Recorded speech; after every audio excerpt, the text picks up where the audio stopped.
Every team, every topic, everywhere. This is Bleav. Doesn't matter if you were an Indian or if you're a Warhawk. The ULM mention is the greatest. You'd hope for the best as a ULM fan, but this is the Bleav in the Warhawks podcast with hosts Dusty Thibodeaux and Chase Regian. Chase, you always have such great insight. Tibbs is going to bleep it all. What are these guys always talking about?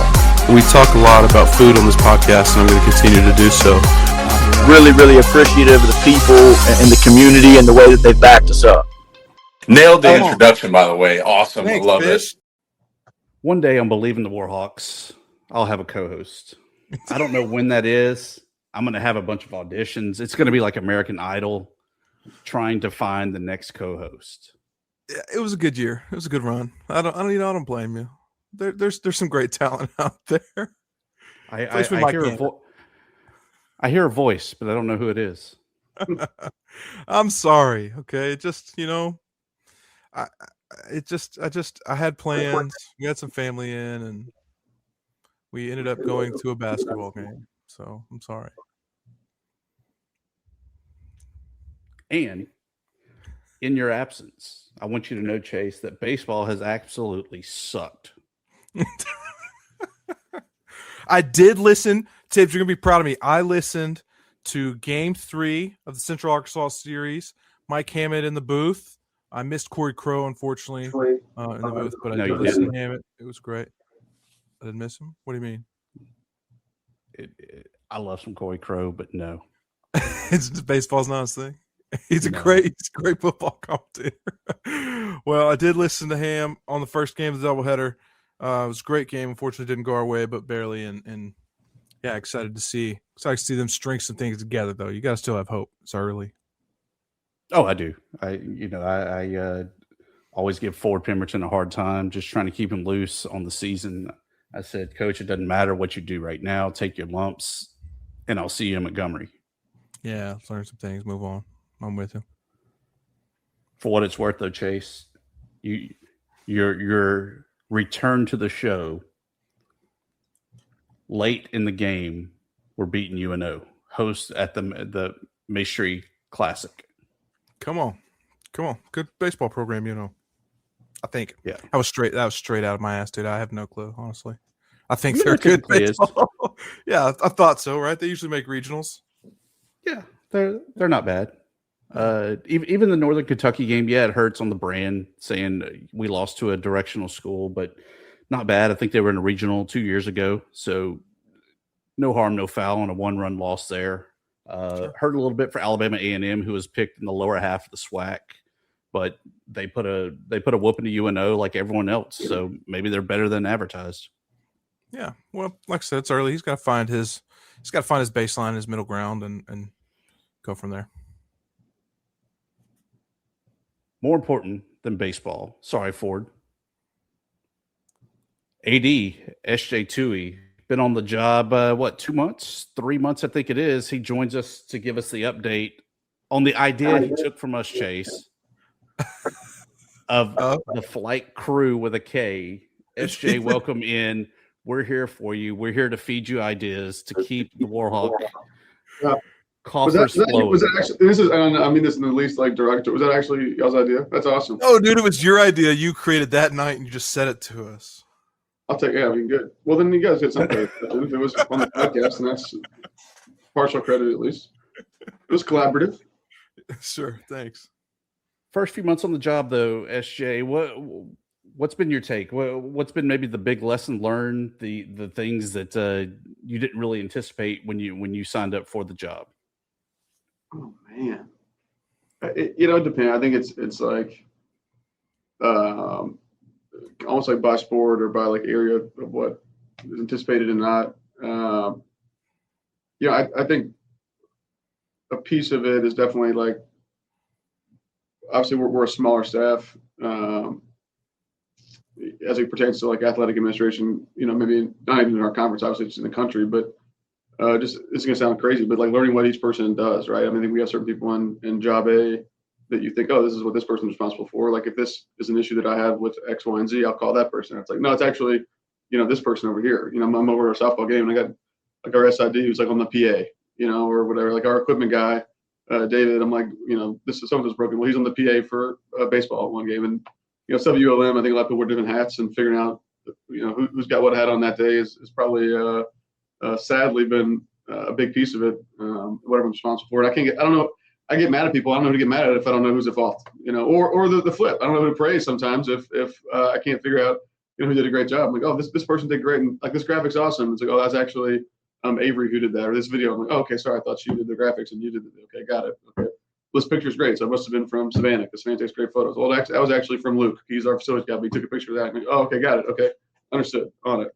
So we're figuring it all out. Normal day on the Bayou there.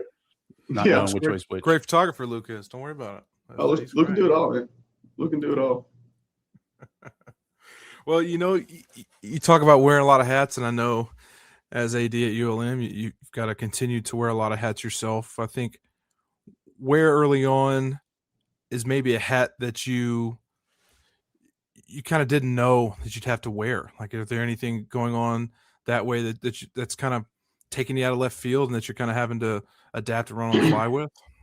Yeah, so probably a little bit of like the game operations, and I don't do, not in terms of like me actually maybe doing the X, Y, and Z. That's my third X, Y, and Z about 2 minutes into a podcast. But maybe not doing the game aspect. If I'm at a basketball game and I want like this time not to be this, or baseball, hey, I want this like music played. Or each coach has their preference. Obviously, work with the coaches on what they want to do, and I don't think I've ever seen a place where an AD maybe is involved in that. It's also probably me being like very maybe overly detail oriented with certain things. Our staff does a really good job with it, but I think my warrior fears if I don't do it, like it won't happen type thing. And I don't know that that's even the case. I think we have a lot of creative people. But the flip is that if I tell them, hey, I want this, like say the next game, it happens, which is great. I mean, we're responsive. But I probably get more in the weeds there than I would have anticipated, or maybe even like to be. And I think it's one of those things, if you fast forward to year 2 or 3, it's like a machine. Like people know, standards and expectations and what we want to do, and just kind of constantly having to set those. And I think once the spring slows down, obviously when you wrap up basketball here, that's just baseball, softball, track, and beach. And then as that kind of phases out, it'll be good to get April and May kind of our staff organized. Okay, we went through 5-6 months. We were kind of in the middle of it when I got here, so you don't want to tweak too much. Like, let's revisit what went well, what we liked, what didn't like, and then get a better plan as you get into a new year. Yeah, well, we talked with Ford about a little bit about music and kind of his his involvement with the game day experience. And oh crap, Ford would play Spotify on his phone during the game if dude, he loves it. He was into it. He was trying to give science. It didn't make a bunch of sense to us, but I'm sure it makes sense in his head somewhere. But science in last time, and Ford Pemberton hand in hand. Last time we talked to you, we talked about game day experience at basketball games and things like that. And I've heard people singing your praises about it. What did you change there, and what do you think something in the future that we can see in the game day experience specifically with basketball? Yeah, Scott McDonald, our president chief of staff, who obviously was the AD here, he gets on me a bunch. I'm not a big, and this, I think probably from working with Gus Malzahn for a number of years, I'm not a big like celebrate wins person as I should be probably.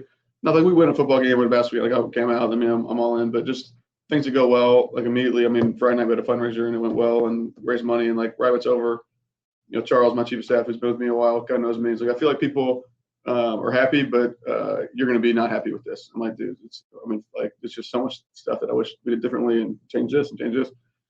And Scott overheard, he's always on me about, like, you got to celebrate small wins, man. You got to celebrate small wins, and they stack up.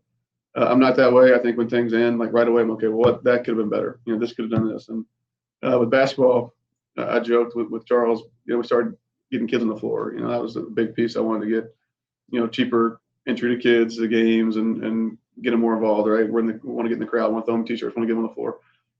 And the first 2 or 3 games, we opened it up and no kids came down at all. It was like, God, someone, find some of them were playing kids. I'm getting Carmen kids to come down the floor, and I'm making all of my staff members, you have to go to the stands, get one child to come down the floor, go talk to a family, get them down. And we did that for a couple of games, and maybe the 6th or 7th game I was here, We didn't have anyone go in the stands. I'm like, oh no, this is gonna be bad. It's gonna be bad. Like, no kids would come down. It's gonna be awkward. And like 20 or 30 kids came down, and Charles came and grabbed me behind with I think Scott McDonald's there too, and he was like, this is good. This is like our first win, you know. I was like, yeah, this is exciting. So that's a big piece of it, man. It's been getting more involvement and things happen on the floor. And I do think I don't want to, guarantee on the record, but I by the time next season rolls around, I feel pretty confidently that we'll have a video board and fan, which will be exciting for the game day experience. We've been working on that the last month or so, and it's big for basketball, volleyball, but it's also like huge for the university because I think that will open up more revenue generating events potentially you can do in there. I think it'll make graduation better. It'll make commencements and students being all that kind of stuff better too. So that's important for athletics. Certainly from a fan perspective, we have to have it, but I think for the university that'll be good as well. You mentioned the P40 flight night. Tell us about that. How much money was raised? What was maybe the big seller, things that sold you were maybe surprised about, and things that maybe you're going to have a yard sale for? Yeah, it was interesting. Now, again, my criticism of things, like right when it's over, I think I immediately was making notes on, I think, what we would do differently auction item next year wise. We have coaches who are, which is great, so accessible in the community and are very involved that in my head, certain access points to, travel with the team and calling plays in the spring game and stuff like that maybe didn't go as well as I would have thought or have expected compared to places I've been or expectations. But people love like the trips, right? Like a weekend or a week at 30A was a huge seller. They love the experience piece of it, the hunting stuff.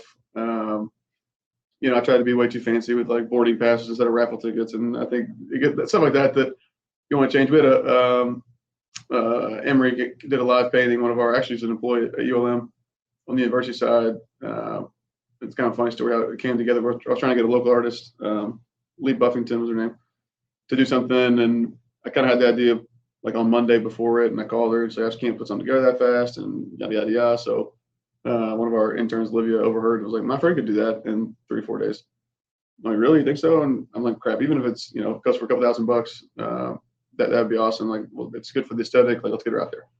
And she was great, and she had this P40, a painting of a Warhawk and like an oil painting, and it was awesome. One of our big donors, Everett Stagg, who I should shout out for being incredibly supportive of us all the time.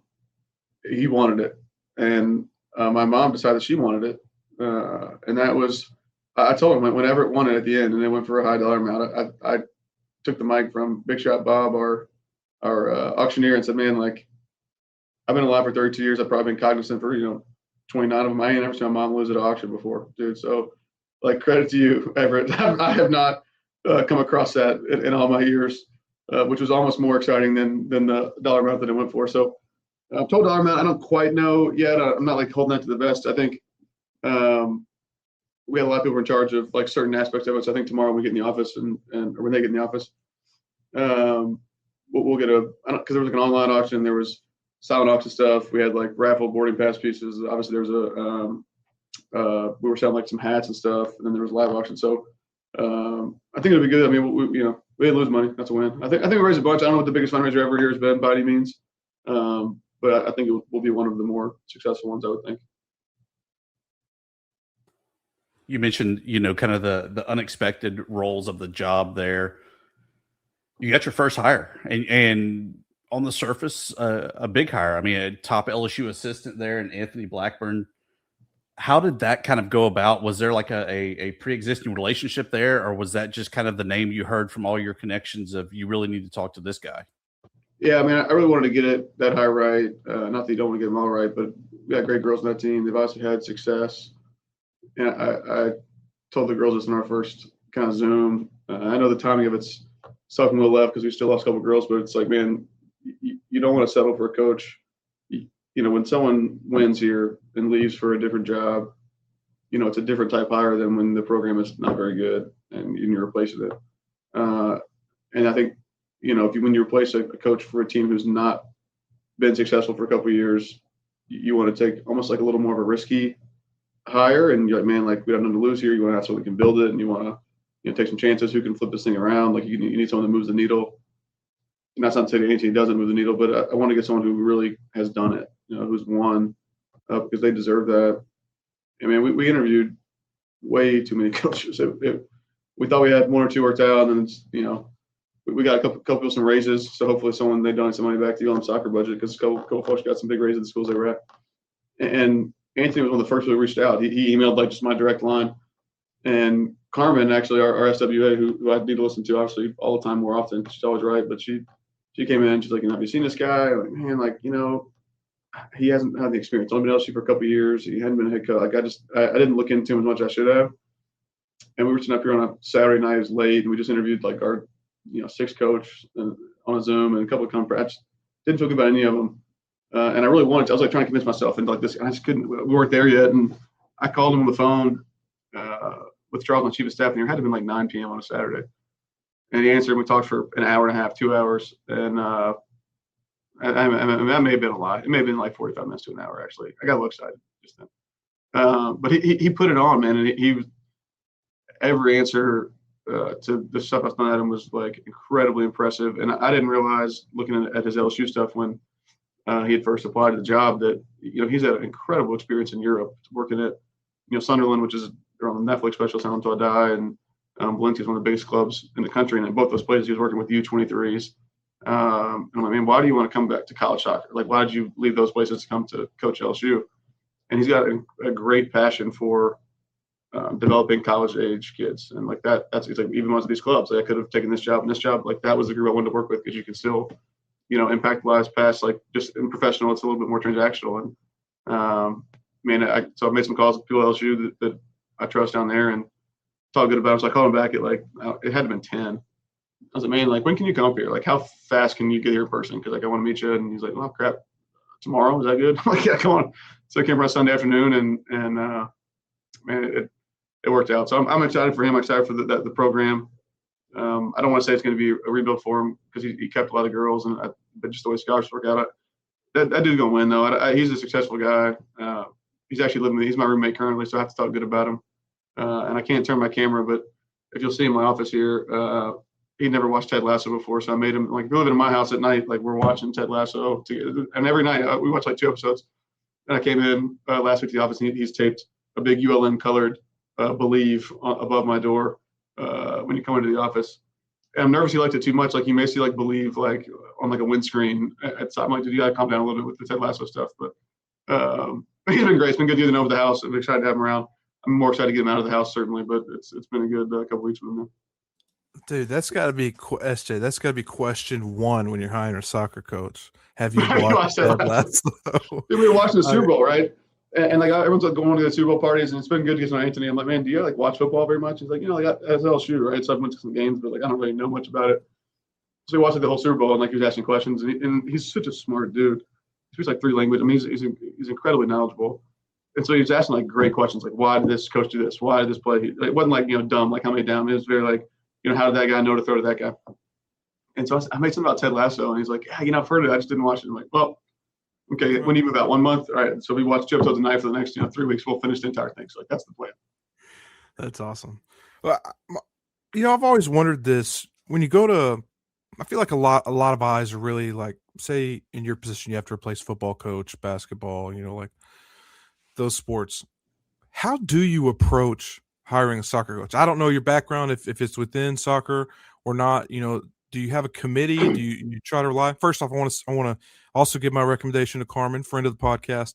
She, for some reason, just knows how to hire people. It's a superpower of hers. She's great and has great recommendations. But you personally, like, what's going to be your approach, through making these hires? Do you want to do committees? Do you want to work with a small group? What's that look like?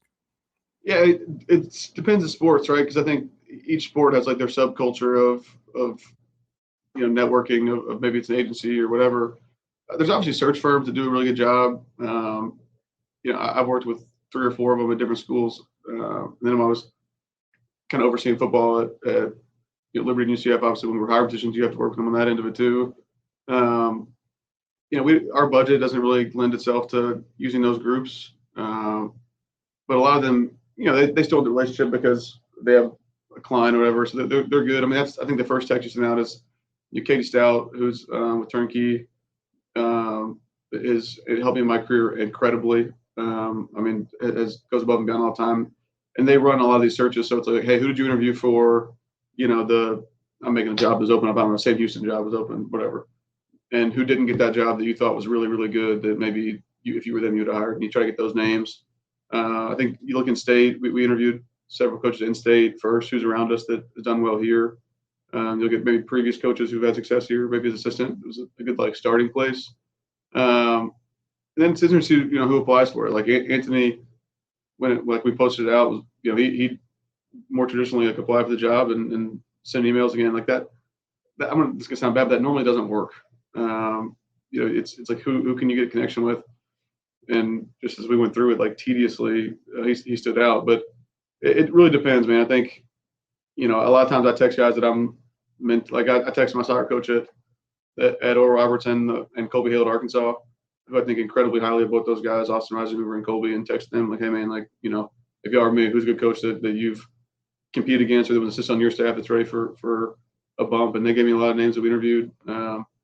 The secret is out. With millions of younger-looking customers across the country, Plexiderm is one of the most highly sought-after products on the market. It visibly shrinks under-eye bags and smooths out crow's feet in minutes, and the effects last up to 10 hours. Influencers love it, magazines feature it, and people just can't get enough of it. As a matter of fact, Elle Magazine gave it an Editor's Choice Award as Best Instant Wrinkle Filler for 2025. In as little as 10 minutes, Plexiderm reduces the appearance of fine lines, wrinkles, and those dreaded under-eye bags. So yes, you can look years younger in minutes, and the effects last for hours. No surgery, no gimmicks, just results. The best news, you can try Plexiderm for only $14.95. Plus, get free shipping. Don't wait. Order Plexiderm today. Visit plexiderm.com/special. That's plexiderm.com/special. Paid for by Sheer Science. Anthony actually was one of the guys that Colby had on his list too. So, and that's kind of like the cross, right? So if you ask 8 people and 2 or 3 or 4 names kind of keep coming up over and over across those lists, well, then it's okay. Maybe these guys have something to them. Which is kind of do with Anthony when we asked some guys about him and then he showed up and then it was like, well, he applied to this job. Okay, well, let's look into him. So it just depends. That was a lot of words for it depends. Try to explain why it depends. You asked the question. It's Sunday night. I can go all night. Use your network, and it depends on what sport. There you go. I like it. I love the philosophy. I wish if we had a huge budget, man, I'd just go give whatever Drew Turner and all these guys that run these search firms. Here's $40,000. Go find a coach. And I think ADs do that now a lot to be lazy and absolve some liability. The search firm said they were really good, and I mean, if I'm gonna get them wrong, I want to get it wrong myself. On the job only a short time, but I know upcoming will be the Sunbelt spring meetings with all the fellow ADs. Have you had any kind of interaction around the league with those ADs? And then I have a follow-up question for you once you talk about how little or more you've talked with them. Yeah. So there's a group. So Ryan Ivey actually I interviewed with him, and it's not Sunbelt obviously as of right now for a job at Abilene. Is that where he came from? Abilene? No, SFA. Yeah. Years ago, and he was working with Will Healy. So I knew him coming into the state. He actually came to my press conference, which a lot of people were surprised to see him there. And then, Maggard at ULL, same thing. When we're in Louisiana, we talk a lot. There's a Louisiana ADs kind of subgroup that we meet virtually once a month and then in person on the other month. And so, so from Maggard through that, I'll probably get to know him more. And then Chris Davis, who's at Georgia Southern, worked with my old boss Malzahn for a while at Auburn. And even before here, I mean, probably UCF, maybe 2 schools ago. Gus connected us as he's a young guy in this profession who does a good job. And he's a great person, a really good dude. So when I came into the league, Chris kind of introduced me to some of the ADs. We haven't had we had one in-person AD meeting since I've been here. And it was the Ice Storm deal. So I was the one on Zoom, and I was in the car. I was literally in the car charging my phone on the Zoom call. So I met a couple of them at the national championship game in Miami. Outside of Chris and Maggard, I didn't know too well, and we're getting to know him. And obviously, I really liked Wood. He was one of my favorite guys that I've met, and he retires 2 weeks ago. So there's a Sunbelt ADs group text that it's relatively active, and man, we got good guys in our conference. we're all facing a lot of the same problems. They're on different scales, but they'll put in there, hey, you know, I'm hiring this SWA position, or I'm hiring this. Like, what do you guys pay a job, or you know, how does the stipend work for X, Y, and Z job, or does your cheer travel with whatever it may be. So overall, they're all mostly good dudes. And you mentioned Ryan Ivey. Is he going to be one of your counterparts, you think, come this fall? Crap, if you know the answer to that, you tell us, man. It'd be valuable information to have. I know that, you know, I think they anticipated it. We'll figure it out either way, right? I think something that they're dealing with, and there's a lot of moving parts, but I look forward to hosting them here if that works out. And I would imagine that it will play out. We'll play them here in the fall, but thankfully, not my business. Thankfully. It's always our business. Come on, SJ. Look, they can figure it out, and then it becomes our business. It ain't our business to figure it out. Okay, they got to handle that piece. One bit of business I know you did have. You had, I guess you could call him the kingfish of the state there, Lane Kiffin in town. We'll play them in what is it, 29 or 30? Are there other non-conference games that are out there already for us to look forward to? Is essentially that the schedule. You know, football scheduling is so far out, right? It's done a lot of the time, and people, I'll say we're gonna be crap about this year's schedule, but like, you know, I can't control. Even the next probably 2 year schedule is more or less filled. LSU being 28, which we're excited about, and I think, you know, there's games that are scheduled. Some you have contracts for, some you don't. So we've been working through a lot of those schools that, you know, when I got this job. Typically things are like left for you, and there's like, no, that wasn't really the case here. So I'm kind of having to reach out to folks and go, hey, like, you know, it's in the books. Like, what does that look like for you guys? And, you know, there's a couple that that are on the schedule that I would like to try to change. Yeah. So give me like a couple months and ask that question again, and hopefully have a better answer on it. But there's a website. I mean, there's like I think it's Gridiron Football. The guy Dave Brown runs, and he's like kind of the scheduling guru in college football. I mean, everyone from, you know, Alabama to Alabama A&M, both like go through this guy to sometimes see who has open games and what it looks like. So it's on there, like our projected schedule through probably 2030. And obviously there's some openings, but we're working through it. So I want to flash back to the first time you and I met. Mm-hmm. It was on the sidelines of the Bastard School of the South. And I know I hope I set the tone for you. That was my intention there that day, to kind of explain how much hatred we have, and you know, I think you've learned, especially I have, for that place. But I'm sure that you've gotten a lot of ears about school to the west that also we hate. I kind of want to know what's been the message from you, from donors, from fans, etc., about upcoming rivalries and the upcoming changes to our conference. Yeah, I mean, you know, the first piece of it, you know, rivalries are good, right? It's good for a lot of reasons. I think one, it gives you like a benchmark for, they got this, we need that, and sadly, that's the thing that you need in college athletics. You know, I kind of grew up obviously around, you know, Ole Miss, and some of the best things to happen to Ole Miss happened because of something that happened to Mississippi State, and vice versa, right? Well, they got this, we got to do that. Yeah, I think. Competition is bringing the best in folks. I think having them in the league is good, because let's play them, right? You want to beat your rivals. You don't want to not play them. Taggerone made it very clear to me very early on in this getting this job with one of our former players and coaches and donors. He hits all the boxes. But that's what it was. And you listen to him for 5 minutes, and you're ready to go. Like, crap, man, let's go up there right now and see if they'll put the ball down at 9 p.m. on Sunday. And same thing with you. Like, I'm in a spot right now where I want to be everybody, but I'm also like so focused on like stop beating ourselves. And I tell our staff that a lot. Like, I think part of the reason that we maybe haven't been as successful across the board, and a lot of teams win. I'm not to say that. I mean, we've had a lot of success in some areas, but like we gotta stop being ourselves before we can be other people. And everyone's like, what's been your goal for 2 months? I'm like, take it easy on us. Let's just let us take it easy on us, and then we'll worry about being other teams. But I'm excited about getting them in the league. Man, it makes travel better for a lot of our sports. It makes, now we got big games across the board. Now we've played them in sports. Not to say we haven't been playing them, but I think that fuels a lot of people around here. So good, man, bring it on. And if it works out where we have a home game, with them this year, we I don't, to my knowledge, I got real bored in I shouldn't say a meeting a couple weeks ago, and I was going through old schedules and making notes. And this is completely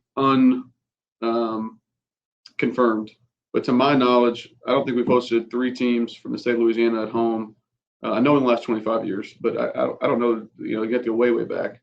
So if you have a chance to play, La Tech, Southeast Louisiana, and ULL at home in the same season, that's never happened. I'm gonna say never again. It's been a long time. In the last 25 years, I think only 4 times have we had 6 home games. It's been 5. We got that this year, and I think maybe 3 times only we've only had 1 game where we get bought on the schedule. Right, it's usually 2. So if we can't sell season tickets this year, then shame on us, because it's going to be one of the best slates that we've probably had at home. For certain in the last 25 years. Again, that's where the FBSschedules.com, wherever I was scrolling on that day ended. But it's going to be hopefully a fun fall in that regard. You made some pretty drastic changes there to the basketball game already in your short tenure. You would have had coming up on a year, so to say, by the time the first game kicks off there against Southeast. What can we expect, or what's kind of in rattling around in your head that you want to try to pull off for that season opener? Yeah, that's a good question. Again, I ain't doing any football without Coach Vincent being a part of that. I think you want to go per sport and make sure you're doing the right stuff. The biggest thing for me, and I want to keep hitting fan experience. I don't have the money right now, and if we do raise the money, that's probably not where we go to change Mullen Stadium into something different, right? I think there's tons of long-term ideas that I'd love to, see done there. So what can we do to that stadium that's either a net zero impact because we spent X amount, but it'll bring in this amount, or for a low cost. And we got to get a couple more premium areas available because people like that, especially with TVs. I think, one thing I've seen from a donor or fundraising perspective is we have a lot of people who are ULM people, but also Ole Miss people, also Mississippi State people, also LSU people, also whatever school, SMU, and there's a lot of people who live in Monroe that, we're not going to turn away their support because they went somewhere else or their kid went somewhere else and they live here. So it's important to me to have a place at our stadium that, man, if we're playing at 1 and LSU's playing at 3 or Mississippi State's playing at 2, they can watch it. And that's money that should be staying in Monroe, especially if I can drive, for those games. So, trying to do that. And to me, I want that away side to squeeze people more towards the middle and down and make sure they're involved in the game, involved in the action, having a home field advantage. And we have a lot of people, and you guys know it. I haven't been to a game here, so I'm not telling you guys things you don't know, but that are in the end zones and not in the stadium. And it looks bad on TV. It looks bad for the players. So would I love to tarp a couple areas and push people towards the middle? Yeah. Would I love to remove some of the seating on the, far left and far right, and move the students and band in a little bit, and maybe add a couple shipping container bars that we can get sponsors to donate that, we can sell for $15,000 for the year, or use them on a per game basis, and make an awesome premium area that can make us revenue, but also squeeze people to the middle. That would be awesome. That's kind of the dream, certainly, for this coming year. I think there's, we have a great section that's underutilized for our ADA folks. And, it's funny because they come out a flat area, they have to go up this ramp, and it's a whole thing. Okay, well, it's already got an awning and an overhang. Can we make that into a premium area that has a couple TVs, a hot top bar people would love to sit at, and then take the money we made from that area and go build the ADA section on the other side that's easy access and good for them. So stuff like that costs $30,000 as opposed to $300,000 or $3 million that impact the game is kind of my focus for the fall. And then again, I haven't been doing it, so I want to assess it and see what we can do long term. But I think there's some sponsors that want to get involved and help us out. And if anyone hears this and is in that same area and you want your name on a shipping container bar beside the field that you want some tickets to, come see us, because we want to work on that ASAP. But I want a couple more premium areas that push people down and in to make that a better environment is kind of initial thought. He said high top bar, and I originally heard hot tub bar, and I was like, dude, hot tub bar sounds good too, man. I'm not gonna lie. I think there's a market for that. And now we got to put this on record, Tibbs, because there's a precedent. Is that was a Dusty Thibodeaux idea? Okay, that was not an SJ. That's gonna be long. That's definitely part of the long term tips, maybe not the short term plan. We'll work that in. Just know if it's in the south end zone for that squad, you got to have a lifeguard. And like we got to get Fireball as a sponsor. I've been joking with people around it. Like as much as we lean into that, like we need them involved. Actually, I think that would be really fun for folks. And I guys know Ford and I, we had like we get a home run. They play the Fireball and baseball now, and people like that around here. I can't stand Fireball. That's not true to say. I think we just overdid it, right? It's like one of those things you overdo in college. So people like walk around shots of Fireball and kind of throw it over the shoulder and grab a tequila shot. But man, Fireball is sadly, I shouldn't say sadly, it's fun. It's awesome. It's part of this subculture here. So I would love to get them as like an official sponsor and have some involvement with them. So some schools have, $2 natties. Are you going to bring in like the $1 Fireball for different sporting venues? Look, if they give it to us at the cost to make it work, absolutely. I don't know. I've never seen it. Can we do? Is that legal to do shots in the stadium? I like where your head is. It's Louisiana. We are going to do. Dude, that's a question for you, SJ. No, that's a good question. I never even thought about it. Corcom and Kevin Summerall, man, like they help us in a lot of ways. Like we're gonna start a roundup program. So like if you're checking out things, you round up for scholarships or nutrition stuff, and he's got a really good idea. We're gonna try to move the bookstore over in the stadium and take that current area that's a bookstore on the second floor, and I don't know if he's named it yet, but like the hangar or something like that, and having it with 4 or 5 TVs, full bar with some snacks in there where some season ticket holders can go to before the game, after the game, during the game, which again, bring revenue, improve fan experience, like stuff like that. Got to do more of that. And Kevin brought that to me. I've challenged with ideas. He's like, I got an idea. This should be awesome. And like no one goes back here because Barnes & Noble, it's hard to see in the window what they got anyway. Let's get them out in the open. Let's make this a cool bar. I'm like, done. I think that's great. I love it. So stuff like that, man. Trying to get them for the fall. Ace's Hanger. There's your name. Yeah, unless someone will pay for it too. I don't want to give away stuff. Crap. What if we can, get like 10 grand? Fireball. Ace's Fireball. I sent to Happy Dad. I said, Happy Dad Hanger. Like, come on, someone give us some cash. We can get this thing done. Obviously, you said the relationship there with, your coaches is kind of the premier thing that you got to do. What's it been like with kind of the newer kids on the block there with, Phil Cunningham and Scotty Fletcher, guys that while you weren't necessarily a part of that hire of them, that's your sport, I know, is basketball, and you've kind of overseen the whole season with them. Yeah, I mean, one, like our coaches do a really good job with our student athletes across the board. All 11 that we got, like, really love their kids, which is the biggest thing to me. Our kids do incredibly well in the classroom. They do incredibly well in the community. They volunteer, to do stuff that it's one thing. Like when we say, hey, football, you got to do this thing at 4 p.m. Like they'll show up and do it. But we have like an open, hey, Samaritan's Purse that needed volunteers because like to move logs out of these 4 houses and like, they don't have enough. What do you guys think? And we have like 48 show up, in the middle of a week with 2 days notice. Like that stuff matters. So I think our coaches have ingrained a really, really good culture amongst their teams in that regard. At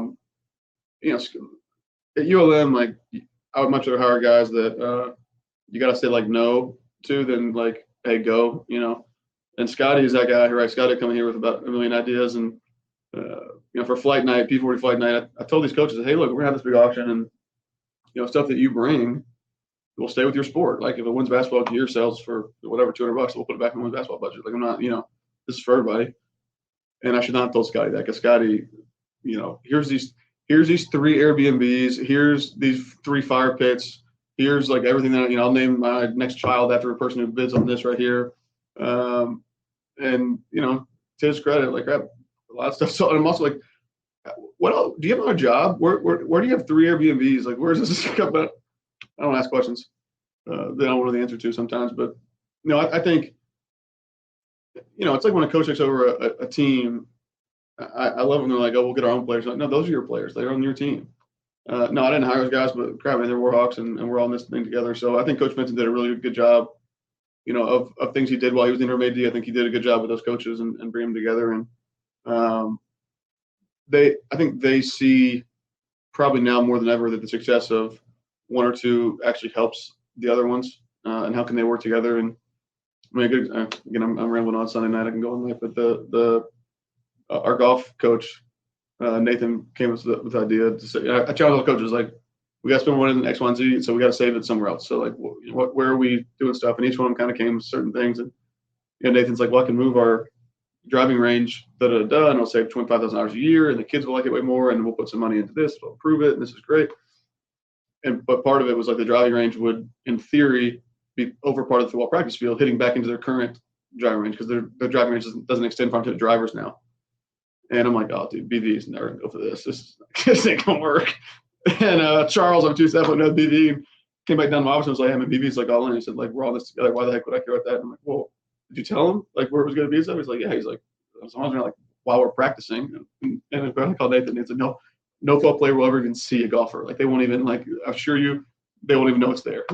But stuff like that, man, it sounds dumb, but that doesn't happen everywhere. Coaches want to work together and help and coordinate things. So I think we have a really good group in that. I just want to read that injury report. Aiden Armenta, questionable, golf ball to head. Golf ball, yeah, slice right from Sonya, took him out.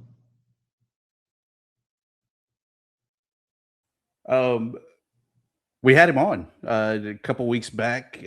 Jack from Snapback. What's the latest on us getting a really cool partnership there for the jersey patch? So I will say, and I told Jack this. Jack, he's look, they're the click business, so he's got to shop around and push stuff, which I think maybe, and I shouldn't completely disregard that, because it probably helped us get some wares out. But we sold the football jersey patch.